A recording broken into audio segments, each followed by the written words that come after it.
Welcome to a pivotal session of the Valuepreneurs Idea to Product Summit. I'm your host, Steve Waddell, and today we're thrilled to introduce Kaitlyn Witman, the co-founder and COO of Rainfactory, a leading agency known for transforming startups into market successes.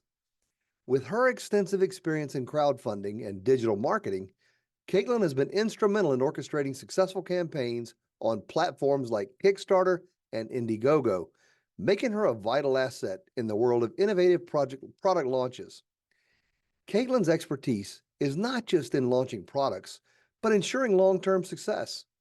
Her approach combines market research, product positioning, and strategic online advertising, honed through years of experience and a multitude of successful campaigns.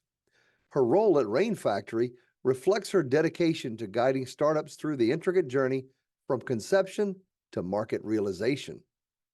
In today's masterclass, titled Crowdfunding Mastery with Kaitlyn Witman, Transforming Product Ideas into Market Realities, Kaitlyn will delve into the essentials of crowdfunding, tailored specifically for entrepreneurs seeking to conquer the high failure rate of new products.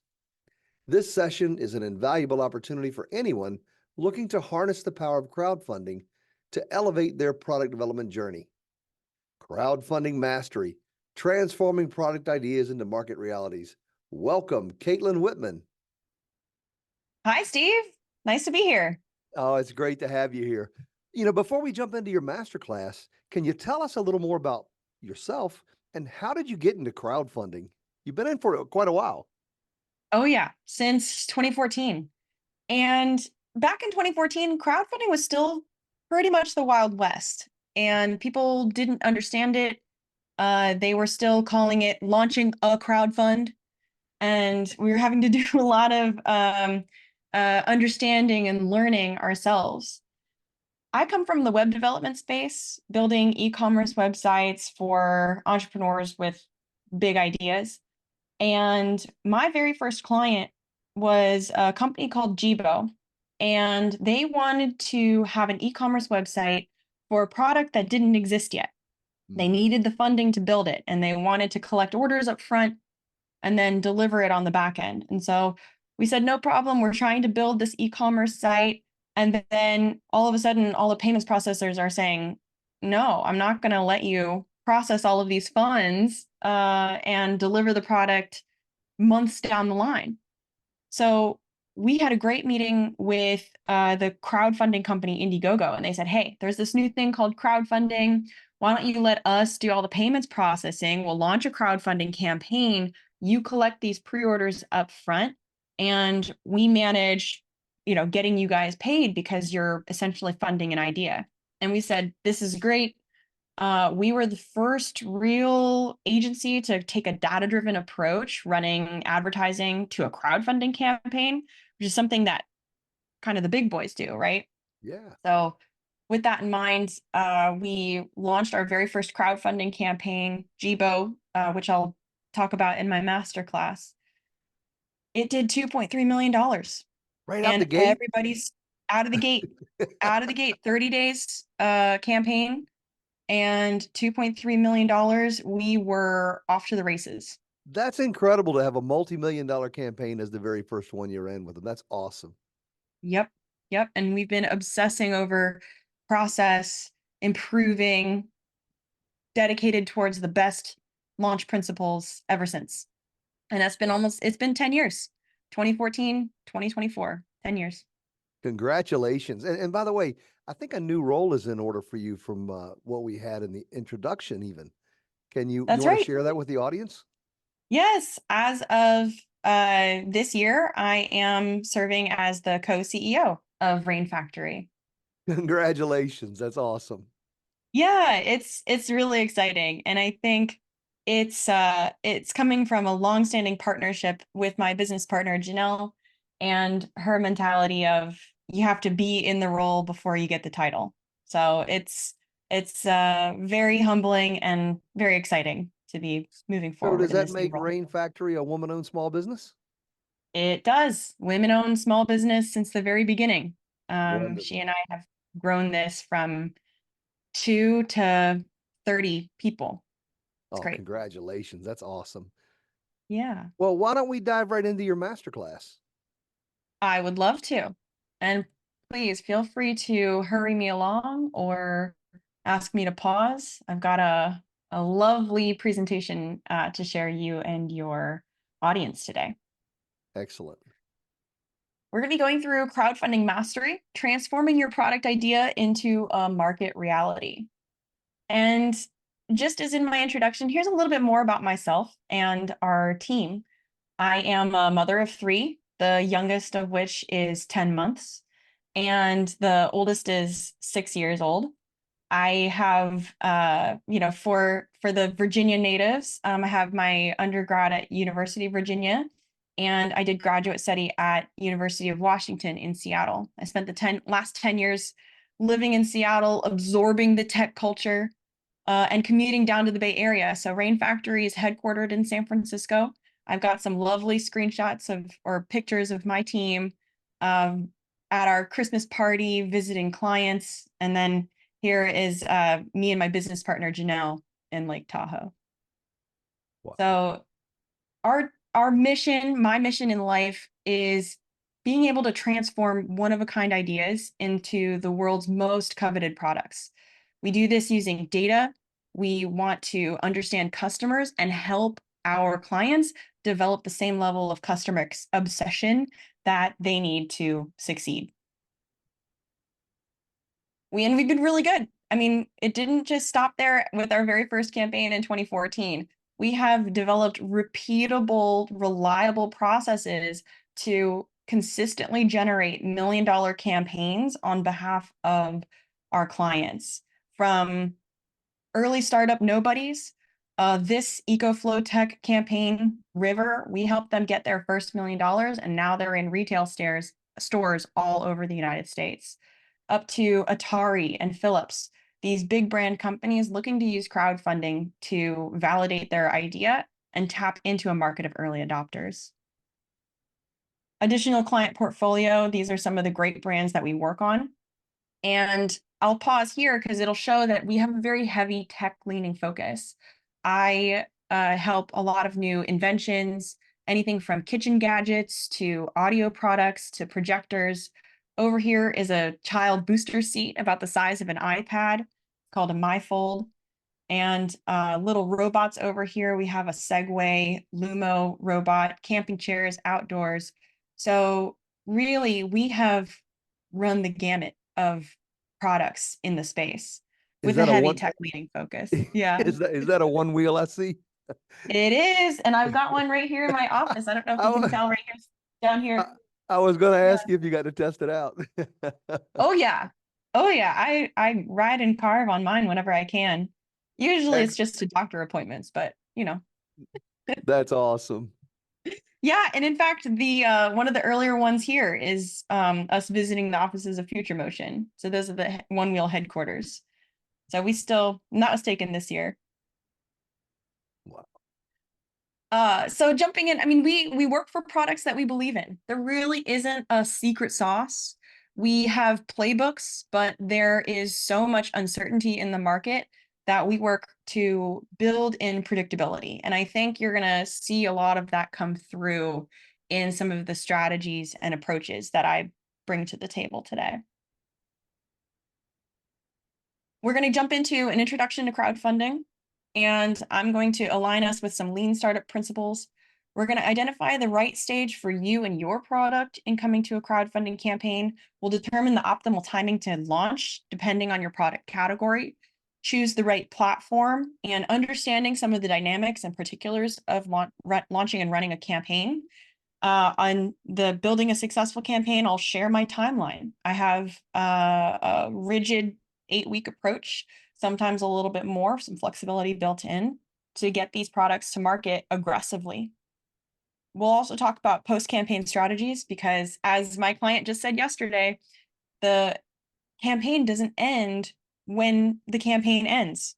That's where you really start to nurture and build the relationships that you're gathering. So while you're high-fiving each other, we're getting down to work. And I'll leave you guys with some best practices. So let's jump into crowdfunding. I get a lot of questions about what crowdfunding means to me. So on the left, it's just a highlight of, the traditional funding models. You have a loan, you have venture capital, you have investment, whereas crowdfunding means that a lot of individuals are contributing smaller sums to get you that investment. And it's more than just money. It's proof of concept. It's helpful with other forms of financing, and it helps you get some of that financing, investment from VCs, that loan from the bank, and it really gives that validation. It gives you access to a crowd of people who are very excited, sometimes a little too excited to the point where they feel entitled to, full access to your business. And it really is a powerful marketing tool. There are some different types of crowdfunding. There's peer-to-peer lending, equity crowdfunding, where people have a small stake in your business. There's a huge upsurge of equity-based crowdfunding that is not my expertise. When you're pitching an equity crowdfunding campaign, you're looking for people who can invest in your business, and you're proving your market viability and your business success. So launching an equity campaign flows naturally after completing a rewards-based crowdfunding campaign. But we focused mostly on getting this new product to market with a rewards-based campaign. So that's really helpful to understand. I believe one of the ones we're going to talk about later today at the event is Start Engine, and I believe that's an equity based. So it's Yeah. good. I'm glad you explained that and the difference. Yeah, I think that'll really tie in very nicely, because think about the audiences that you're marketing to. If you're marketing to investors, what questions do they want answered? If you're thinking about pre-selling your product and allowing people to put their hard-earned money down for a product that may or may not get delivered, what kind of questions are they going to ask? And notice that they're two different types of questions. So I would really pay attention to that conversation with Start Engine, because even though you might not choose the equity crowdfunding route, investors in your business are still going to be asking these questions. And they're going to need to see the validation that you get from a rewards-based crowdfunding campaign. So here's just kind of the current landscape and how crowdfunding is reshaping the startup success. It really did start, back in 2014 as the main source for capital. So people sometimes come to me with no budget, saying that I feel like I'm going to open my doors and people are just going to throw money at me, right? It's the same as selling anybody online. You need to have that initial capital already and overcome some key humps to help these customers really trust you and, again, put up their hard-earned cash to buy a product that may or may not exist.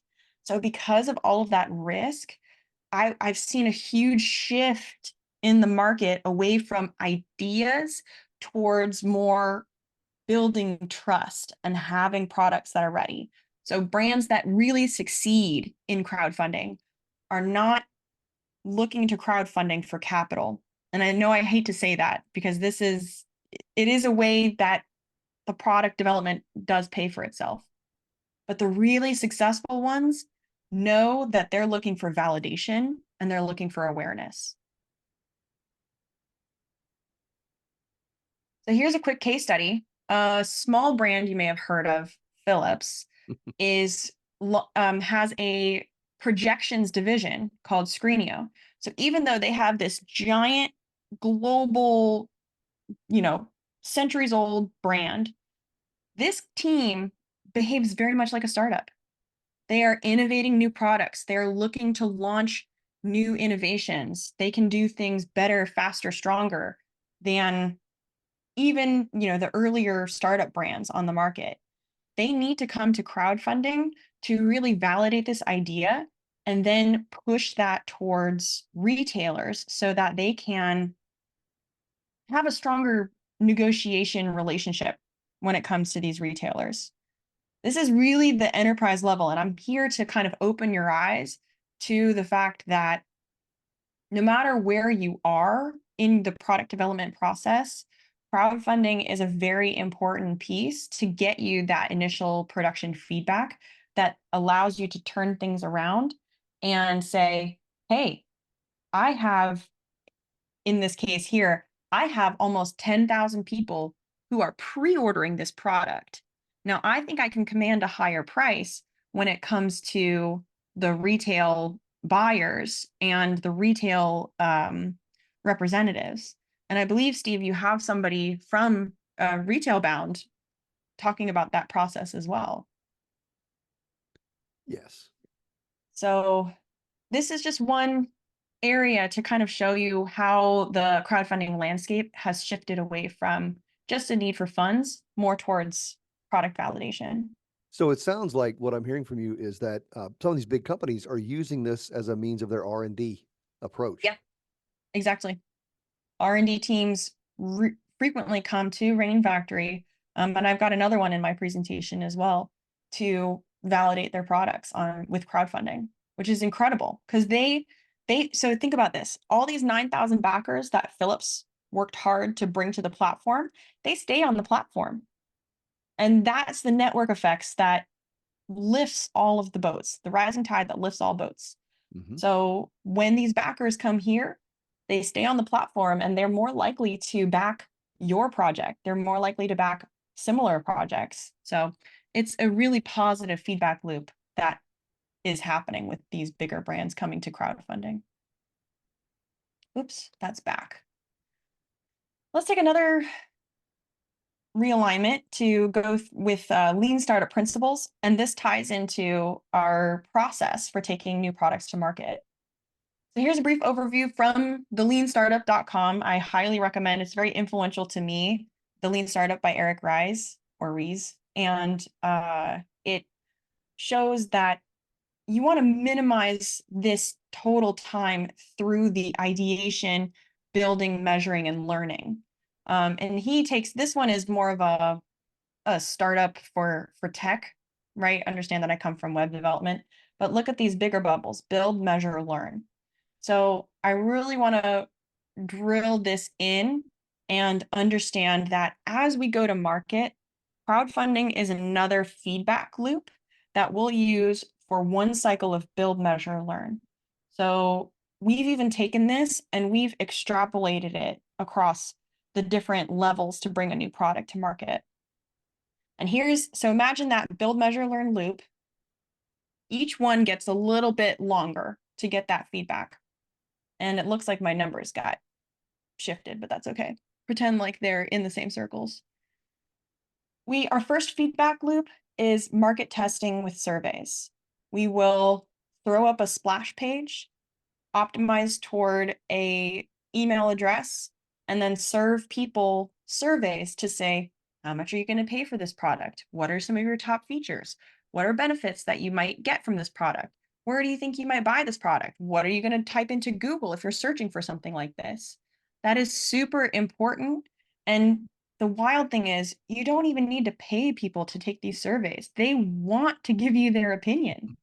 It's amazing. So we have something like a 30% opt-in rate from getting the general population to go from a Facebook ad to the landing page to filling out a survey. And that ties in with this second feedback loop, the lead generation itself. I'll show you a couple of websites where we have the main website up and we'll send traffic to the page and optimize towards an email address. The same thing is true of crowdfunding. It's another feedback loop. You want to launch this product and get the feedback from those early customers as they're waiting for the product to be delivered. The same is true for direct-to-consumer sales. You really want to build out your direct-to-consumer channel because you get a better feedback loop. Think about the feedback loop from online retailers or brick and mortar retailers. They maybe give you monthly reports, maybe quarterly reports. They're not going to give you that feedback that you need to make the improvements to your product and to improve your marketing principles so that you can better, sell online. So all of these feedback loops really start at the top, and crowdfunding is a really big piece of that.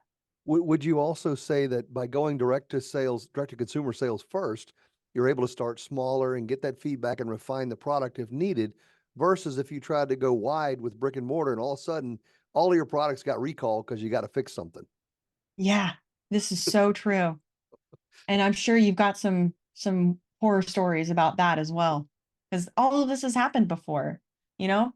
In my 10 years of working on startups, I've really seen it all. I've even seen people who felt like they needed to launch on Amazon as soon as their crowdfunding campaign finished, but they really angered, sorry, I was going to use a stronger word. They angered their backers because the backers say, hey, I'm waiting for this product and I see it available now on Amazon. Why am I waiting? Why are you asking me to give my hard-earned money, wait for this product when I could have just bought it on Amazon and got it 2 days later? So you Yeah. really do need to think about that customer experience as well. Hmm. So here's this case study, and this is my first project. It's a little social robot for the home. And it's funny because after the campaign closed, you can still change the title.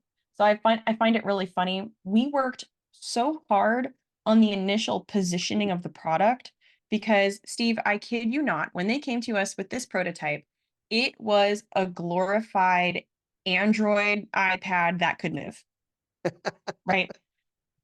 And we worked so hard in that market testing and survey phase that we were wearing them down. There's such intelligent people from MIT. Cynthia Brazil, she has a great TED Talk online, social robotics professor, literally pioneering the field of social robotics. Mm. And she couldn't get it out of her head saying, "Oh, this is the world's first social robot for the home." Such a mouthful, right?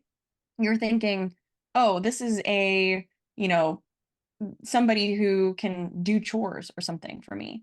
But no, if we wanted to do something, and Rainfactory's positioning came back with the world's first family robot. So when you Mm. have a family robot, you get that feeling of, oh, really, it is part of the family. And we had personification and all of this other stuff that started to really click with that audience well before the campaign launched. And Wow, I love it. yeah, and you can see here, it was a very successful product launch. So, and they came into their own issues. You know, this smaller company, I'm sure you've heard of them, Amazon launched the Echo device in November of that same year. This campaign closed in September. And so Amazon really came in, they built just a tower with a speaker, but performed the same functions. So it was just one of those cases where the bigger company did come to the market and kind of undercut them. They also they were not far enough in their product development timeline that they could kind of beat that to market. But then again, who else could try to beat Amazon to market? It was just no comparison. Right. But they were really the pioneers. And so all of that to say is do your testing up front, understand how to explain it in the way that people want it. Don't say what you have, say what they need. Let's talk about the right stage for crowdfunding. Don't be like Jibo. Don't build it and then say, "Oh, I got to fly to China." And oh, it's not going to take 9 months, it's going to take 16, which it did. And they missed out on some huge resources and market momentum that was built up in the crowdfunding campaign. So you want to find this right balance between consumer confidence and having the resources to deliver. You want to be far enough to say that, yes, this is a project that's happening. The train is leaving the station and you can either get on or not. That's the consumer confidence side. But then you also have to have the resources to deliver. So the same money that you're investing into prototyping and design validation testing and production validation testing, you might need to invest in marketing. So you're taking some of those resources away. So it's really striking that right balance. And I found a great chart online from a product development agency. So this is not my chart, but it really shows from a hardware product development lifecycle where that crowdfunding campaign could fit. Now, this is not a one size fits all. And in fact, I encourage you to do your own research and find where that balance is for you. But here, when you complete the design validation testing phase, and before you start the manufacturing pilots, you have enough products that you can and packaging design that you can have some review units out. You can have units that are photographable ready. You can have things that we can say, I have a list of 30 images that I need you to take, and I need you to get them so that we can, produce the product, because we got to do a video, we got to do images, we have to do so many things to get this product looking like it already exists in the market, right? My job is to get this to be the train that's leaving the station and the customers can get on or not. So And I what, hope this is just to helpful. Yeah, clarify my takeaway on this is, we've gone through an idea phase, a concept development phase, a prototype phase. We're at the MVP phase. We've gone through and refined the design, customer feedback along the way. And now, once we got through our MVP, we go manufacture some MVPs and we're ready to launch those through a Kickstarter or Indiegogo crowdfunding campaign and see how they do. Is that what I'm hearing? that's right. Okay. It'll also give you a sense of how many units to pre-sell. Here, and this is really nice, I don't want you to think about it as an all or nothing either. Notice that this chart also talks about it in terms of batching. And that's also a really great marketing mechanism. I've used it across a number of clients to say, okay, here we have batch 1 sales closing soon. We have batch 2 sales closing soon. And that's just a great urgency mechanism for these customers to kind of get in before the train leaves. If I see some of the earlier batches, though, those are really test units, I would say, for testing with your users and refining it till you get to your MVP. Correct? Correct. Okay. Correct. And in fact, I did work with one client, Flouse, where I believe I have batch 1 and batch 2 right here. So here you get a real demonstration. So batch 1 units, they got some feedback where the lights here Tell indicate you what, the can you come flossing out of strength. presentation mode real quickly so we can see it Yeah. better? Because it's going to be too small Ah, otherwise.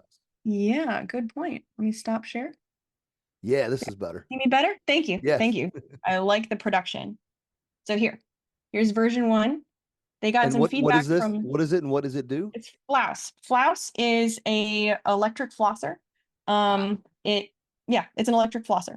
So it has these gentle vibrations that is more effective at getting plaque out of your teeth. So generation 1, this is indicating flossing strength, but people thought it indicated the charge level. So they were concerned about why, the battery was going dead when they thought it was charged. So this one, I haven't even opened it yet, so I'm sorry, but I just got it. So When they did the have this idea one. come out? I'd never even heard of it. I think it's a cool idea. My I wife would like it. know. Oh, honestly, it's amazing. And I will say too, that they've got some big things ahead in 2024. So you'll see them around. That's what's so fun in your job. You get to see all I the know. cool tech It's stuff. so cool. I know. And honestly, you're thinking this idea should exist already, right? Yes, And those are the ideas that I love to work on. We have electric toothbrushes. Why don't we have electric flossers? And why do they all look stupid and like water pick, where it's just this like dental equipment just in your shower? right. No, this is simple. It's sleek. It's got great branding. It's ergonomic, and they're doing great things. So Is it on a crowdfunding campaign now or is it beyond that? beyond that, Okay. we finished their crowdfunding campaign 2 or 3 years ago, 2020, 2021. Okay. And this second generation, they're launching direct outside of crowdfunding. They just launched it direct to consumer. Thanks. Wonderful. Yeah. All right, I'll go back into presentation mode. I But might I have love these found asides because you can see I've I'm, got a I library love to it too, choose. because I might have found something I can get for my wife. I know. Yeah, exactly. Uh, yeah. And so, I mean, here's the case study I was going to go into, but I think we just went into Flouse. But I will say that Hydro had their units pre-produced, and in fact, they were already pre-selling to Fitness Resource and some of these bigger fitness retailers. So that's like a They Peloton on the water.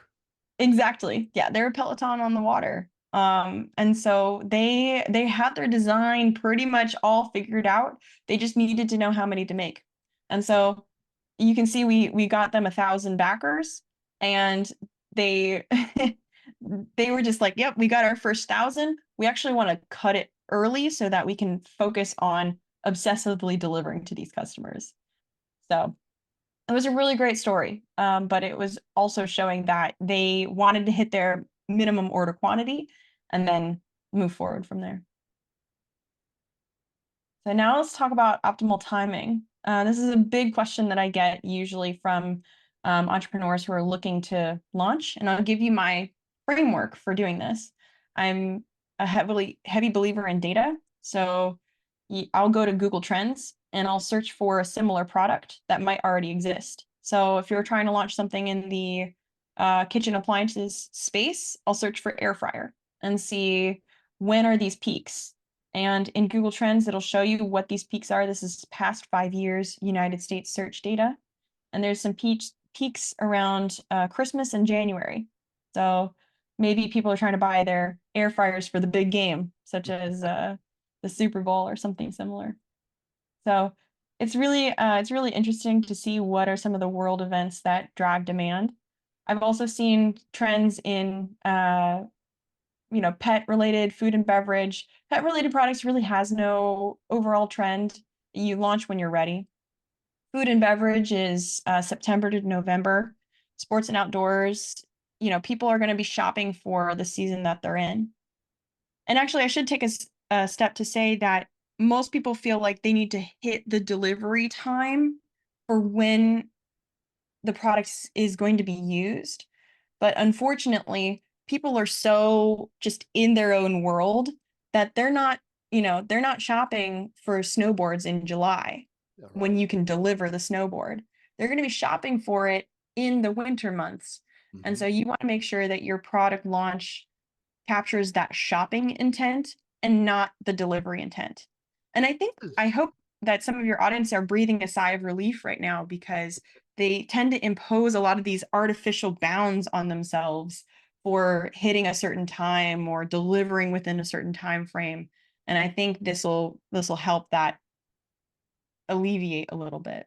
This is a perfect example of what you meant when you said data-driven insights. I love it. Oh, yeah. Yep. So here's a case study. So Wrinkle is a microorganism-based composter. I would show it to you, but I'm using it right now, and it's in my kitchen. It uses microorganisms, kind of like a yeast that you feed bread, and you kind of keep a bread yeast alive.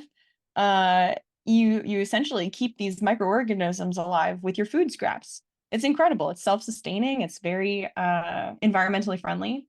We launched their campaign because they were trying to hit some end of year numbers for whatever purposes, taxes, investors, something else.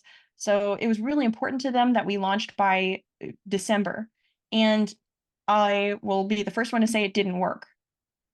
We took the campaign down. We worked hand in glove with Indiegogo to ensure that we were able to refund the backers that we did get, and communicated openly to them that, we are going to be relaunching in the spring. We relaunched it in the spring. You can see the campaign closed March 26th, and it ended up doing 126K by then, and going on to sell an additional, 600, 700K in the months afterwards. So that's really a case of longevity and understanding market timing. So you launch it when it's both ready and it's in season, and don't launch it before it's ready. Don't launch it out of season. So let's talk about rate platform. I think we talk Indiegogo and Kickstarter in the same breath.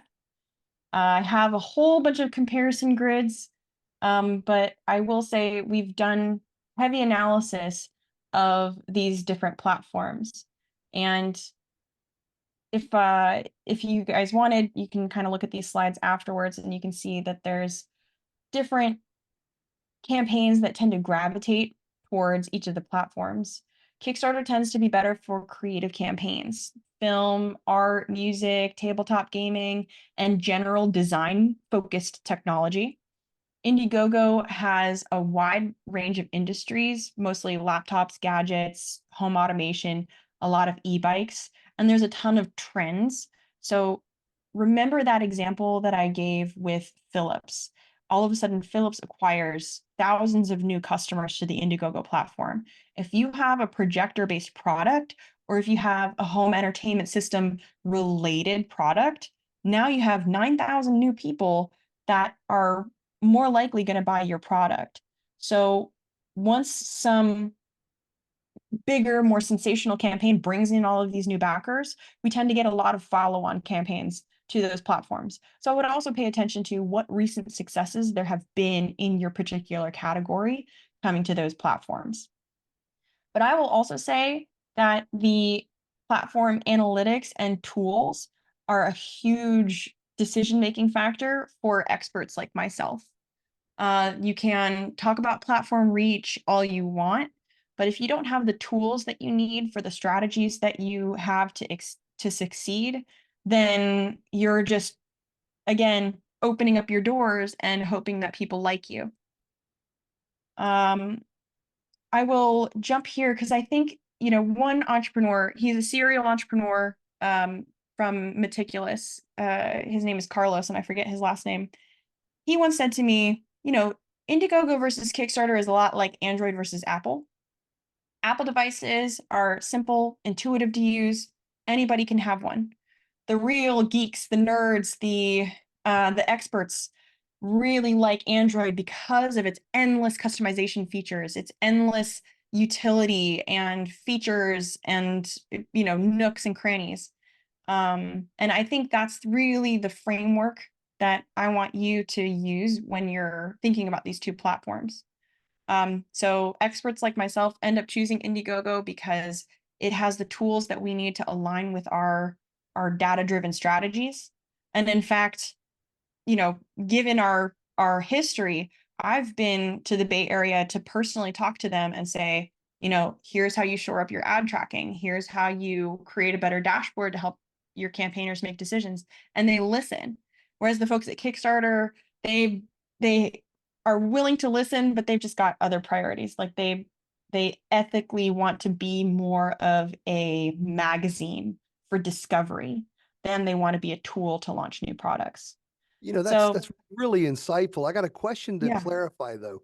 Serious about growth is your bottom bullet on the left, and serious about a splash in the market on the right. Are they not similar statements?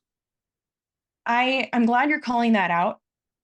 Kickstarter it's that same thing. It's high risk, high reward. So making a splash in the market, it's really hard to do it on Kickstarter, but when you do it, it's bigger. Hmm. For Indiegogo, I'm more focused on maximizing the margins and maximizing the returns. So functionally speaking, Indiegogo campaigns operate more efficiently from where I stand than a Kickstarter campaign. When I think about splash in the market Kickstarter, I always think of that coolest cooler. Yes. Well, actually, Coolest Cooler was an Indiegogo campaign. It was? Yeah, it I don't know. was. I Yep. don't know why I thought it was on Kickstarter, but well, it's a Well, tech I think product then. he launched it and it failed, and he launched it again. Yeah, I have to dig through my memory and jump and go back through it because I remember being in the space when Coolest Cooler was launching and failing. And I had spoken with Trident Design, who are the industrial designers that they contracted. And Ah, Trident Design said, yeah, that wasn't going to work. We were trying to tell them that it wasn't going to work. You couldn't put a blender in a cooler. But oh, well. Sometimes you really do got to listen to experts, no matter how much your customers want a product. If it can't be developed, it can't be developed. that's right. So yeah, that's another warning story is make sure you really go through your design validation testing and not just have a prototype, unlike Coolest Cooler. So here's a case study. This is really fun. Weber Workshops was essentially pitting Rainfactory against another crowdfunding agency. And we worked with him to launch the Indiegogo campaign, and he worked with this other agency to launch a different product on Kickstarter. And the numbers are huge because of the price points. But notice that the Indiegogo campaign got double the backers than the Kickstarter campaign did. And so Douglas Weber, he's a very well-known industrial designer. He designed the iPod Nano, and now he lives in Japan and is living his best life, obsessing over creating the exact perfect cup of coffee. So he's created what's called zero retention grinders, which perfectly grinds whatever is inside of it, whether that's pepper or salt on the right or coffee beans on the left. And so even though he had such a great following, it really failed to have the splash that it needed to succeed on Kickstarter. The agency that launched them didn't have the data to grow the campaign. You launched it, and then all of the funding came in the first couple days, and then it kind of fizzled after that. Whereas when we launched this on Indiegogo, it had a okay launch day. I will say that the launch days were kind of at parity. But then with that predictability and with the understanding of the margins and understanding where your customers are coming from, we could grow it and scale it a lot more reliably. Mm. Did that make sense? Yeah. Yeah. So Weber had a big splash on Kickstarter. Day one got like 80-90% of the funding that you see here. Day one for the key coffee grinder looked pretty similar. In fact, I think the salt mill looked a little bit better. I think they had a little bit more day one. But because of that longevity and because of, our data and our scaling on ad spend and media, talking about Facebook and Google, then they were able to achieve more backers, more people coming in. So here's a little bit more about the dynamics of crowdfunding and why certain products may choose to go into crowdfunding and certain products may not choose to go into crowdfunding. A lot of the strategies that we put into place are really catering to the innovators and early adopters. Which is from And the book Crossing the Chasm, right? thank you. Yes, it is. This is exactly taken from Crossing the Chasm. Another great book to read. So It is. adding It that is. to your list. But and this is such a great visual for who you need to be catering to in crowdfunding campaigns. And I think I had another example of this, but I'll pull up a different one.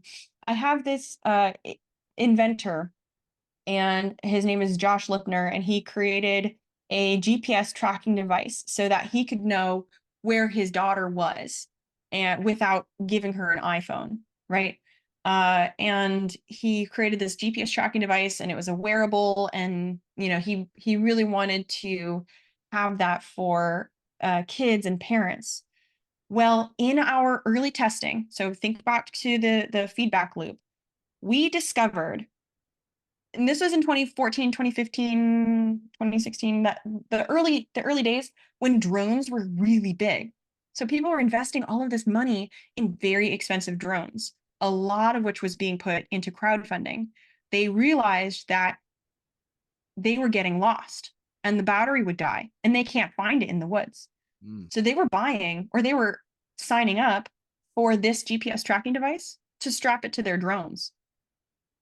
Now, that is such a small use case in the innovators and early adopters market that this isn't to say that the brand shouldn't focus on the parents and kids use case, because when you talk about early majority, late majority, parents are absolutely going to be in that category. But if you start to pitch to parents during the crowdfunding phase, you will most likely fail because they don't have a lot of overlap with these innovators and early adopters. Now, as a parent myself, I would love to say that I'm an exception, but I'm also going to say that parents are so patient. They wait to see when things are proven. They wait to see when things are on shelves. They wait to see what other technology is out there. They're going to do their homework, do their research, you're not going to get that same snap judgment decision making that you're going to get from somebody who is in the crowdfunding space. Mm. So who's crowdfunding for? I'm going to not spend too much time on this, but we talked about enterprise brands, mid-sized brands, and startups. People that I say no to are people who are resellers, people who have existing inventory, and people who really are just trying to get a high ROI, and they're not trying to build their audience. They typically let that on the platform a lot of times too in some of those crowdfunding sites. Yeah. And they moderate this heavily. I mean, they're the trust and safety teams for each of Kickstarter and Indiegogo are really rigid, and they will do what it takes to, protect the interests of their backers, Mm. which is really great. But we do the same. So if a brand comes to us, we also do our due diligence and we make sure that, reverse image lookup that you can't find it on Alibaba, for example. Yeah. This is a great company. Because I talked about Ping GPS, I'm not going to dive too much into this because we've got 10 minutes left, but this is just a cool bike. We launched them on Indiegogo, and yeah, It they says were, hubless. Does it mean spokeless? I'm trying to see yeah, what's different. hub and Okay, spoke. So gotcha. yeah, for hub and spoke, it's hub and spokeless, but I Okay. think spokeless didn't sell much as hubless. But yeah, I think they had such a cool innovation that we worked with them to understand their needs, and they also had tremendous success even after delivering the product and continuing to pre-sale their second batch. So they had about 700 units in their first batch, and they had 2,000 more units for subsequent batches. So it was a great platform success story for them. So here's a little bit about our process. I want to spend some time here because this is a lot to take in. This is our typical timeline of bringing a new product to market. So when a new brand comes to us, and there's a lot more activities that go into this. So this is as succinct as I could make it for this presentation. We will go through asset review and information gathering. We've got to make sure that you have a photographable prototype and the photography and videography pretty much lined up. If not, we work with outside partners to do some of the video production and photography. We'll need the photography up front, and then the video will have to come during the preparation period. We'll go through, this is the part where we do our go-to-market testing. So we'll create that market study, we'll understand the product and start to get that feedback from our customers.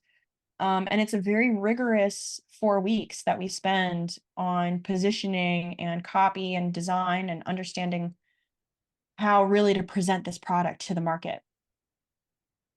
At some point in time, this little dotted line right here, some entrepreneurs may choose to pause their project and redesign it or redo it or pitch for investment from venture capitalists or get additional financing.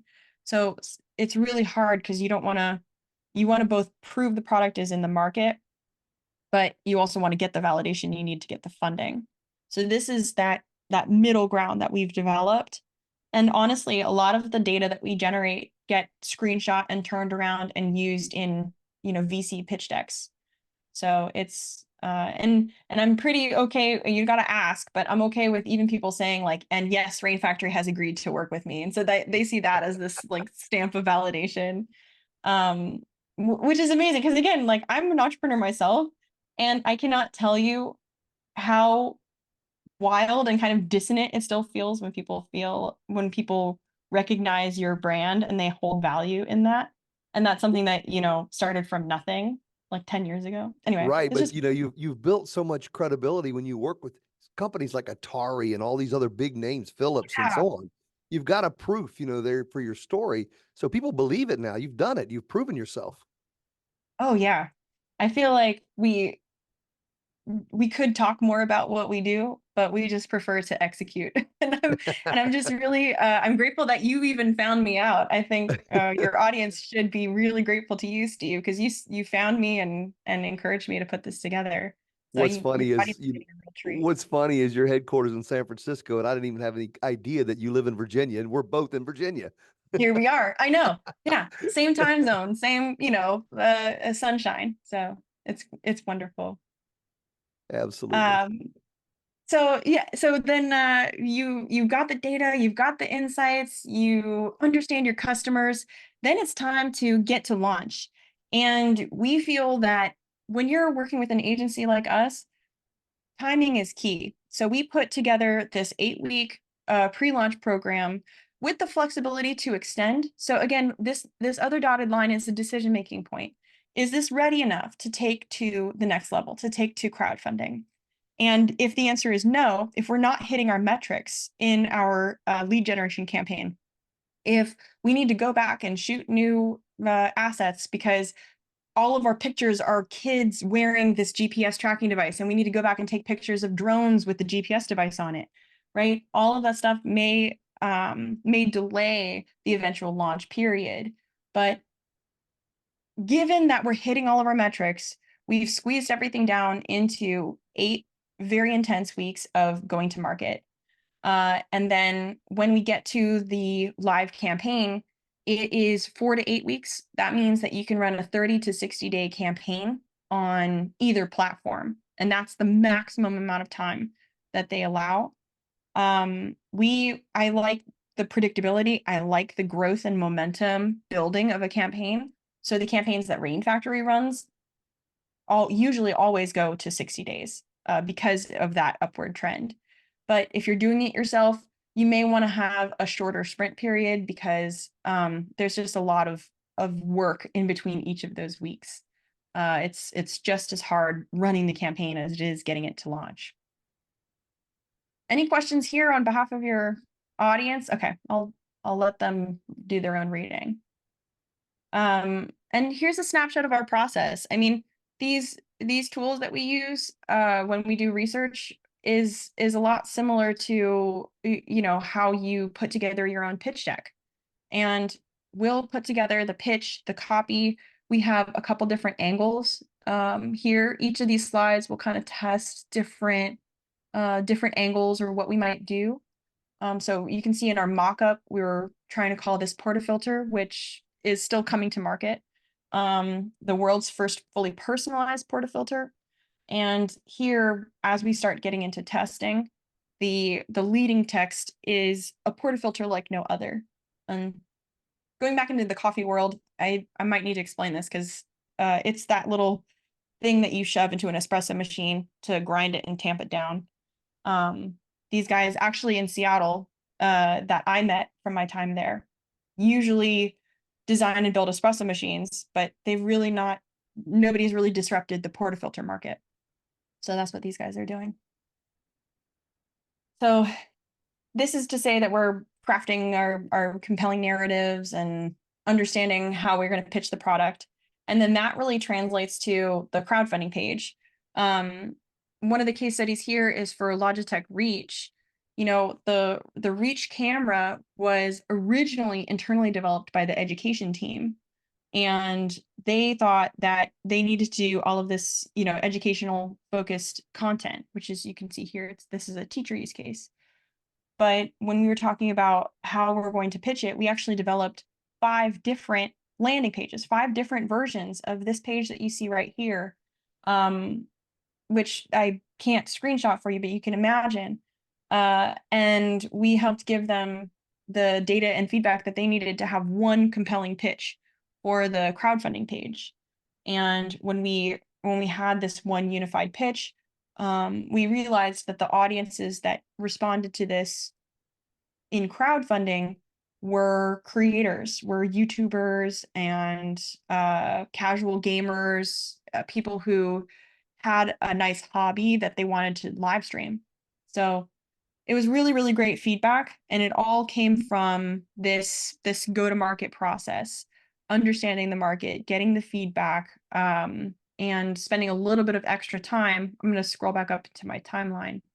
a little bit of extra time in this pre-launch phase to hone in on the right website and the right pitch to get the most backers for their product. So let's talk post-campaign strategies. And I know we just have a couple minutes left. Here's my top 6 expectations that backers have for you after you launch and complete your successful campaign. You need to communicate clearly and frequently. You need to deliver on your promises. You need to involve them in your journey, educate them about your industry and your market. Why is it so hard? Why is it so hard to deliver something? And know that even as a multiple time entrepreneur, this is still the very first introduction to your brand, to the concept of delivering a product that your backers are getting. And don't forget to be grateful and involve them in support and feedback. You know, that old adage is idle hands are the devil's playthings. If you don't give your backers stuff to do, they're going to find some beef with you and your brand. So you got to have over communication, you know, teach them something new, give them a bunch of surveys to take, ask them what colors they like, whatever it is. Like I said, everybody loves giving their opinion, but you just need to involve your backers in the overall process because that's what crowdfunding is all about. And I'll leave this example too, and you can join this right now on Facebook. This is one of my clients, one of my really rising clients called Next Playground. It's this little game console with games that are from big brands. You can even see they've got Peppa Pig, and they're working with Sesame Street and other brands that are really kind of family focused motion gaming. They created this amazing insider community where the CEO himself is posting almost every single day. We've heard you about your updates. We're releasing new content. We're shipping new products. We are, the tennis game is now out. What do you guys think? And people can ask questions and they field the questions themselves. This is that level of community engagement that every brand should aspire to, bar none. Excellent. It's amazing. And so that's the Next Playground case study. They are, and because they really nailed it on the customer experience, it's paying off. It's really, really effective to scale this brand. We see the numbers responding as we start to grow their ad spend and grow their revenue. And they're selling direct to consumer. So it's kind of, they just decided to launch on Shopify. And I think that's another avenue that some entrepreneurs haven't really considered. But we're kind of reaching the end of my masterclass, so I might have to leave that on a Yeah, cliff. we're out of time here now. Yeah. And that's it. Here's your best practices. Be honest, tell a story, involve the audience. Thank you guys so much. And Fantastic. connect with me. Yeah. Kaitlyn, this has just been an amazing session. I took notes Yeah. myself. But before we wrap up, if you had one takeaway to offer our audience, what would it be and why? Well, one takeaway, and I'll turn off my screen share. I think that know your numbers, involve your customers, and develop the same level of customer obsession across your whole company. And the numbers will respond, and everybody will be listened to, and the product will be better for it. So I think that's the one piece of advice that I want to give to entrepreneurs who are looking to use crowdfunding, use the crowd to build a better product. Awesome, Kaitlyn. This has been fantastic. Thank you for joining us today. Of course. Thank you for having me. Wow. What an incredible session with Kaitlyn Witman. Her insights were absolutely phenomenal, brimming with invaluable knowledge. A massive thank you to Kaitlyn joining us today. And thank you to all of you for tuning in. You're the real stars here, the MVPs who are on this journey with us, transforming product ideas into impactful realities that make a difference in the world. Keep pushing the boundaries and making those dreams a reality. I'm your host, Steve Waddell, author of Valuepreneurs. And just remember, it's not about the idea, it's about making the idea valuable. That's the Valuepreneurs mission. I'll see you in the next session. Oh, don't forget your VIP Summit box. You're definitely going to have one of these.